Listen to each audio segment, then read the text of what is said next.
Che aspettative ci sono su Verona, Iov e Chioggia?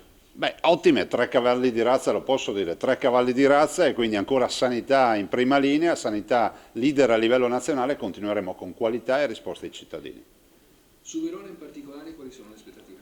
Beh, il dottor Cobello ha un'ottima professionalità, un grande rapporto con l'università, ringrazio il magnifico rettore, il professor Sartoro, per questa nomina che abbiamo condiviso assieme e che ci permetterà di far crescere ancora di più Verona. Iov.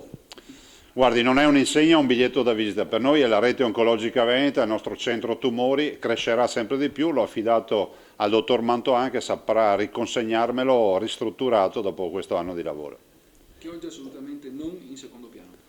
Chioggia è per noi la continuità con Venezia e Provanessia che il direttore generale, il dottor Dalben, seguirà ancora una volta Venezia e Chioggia. È acclamato a furor di popolo, il che vuol dire che ha fatto bene, ma i risultati si sono visti. In tema di sanità, che prospettive ci sono per Padova?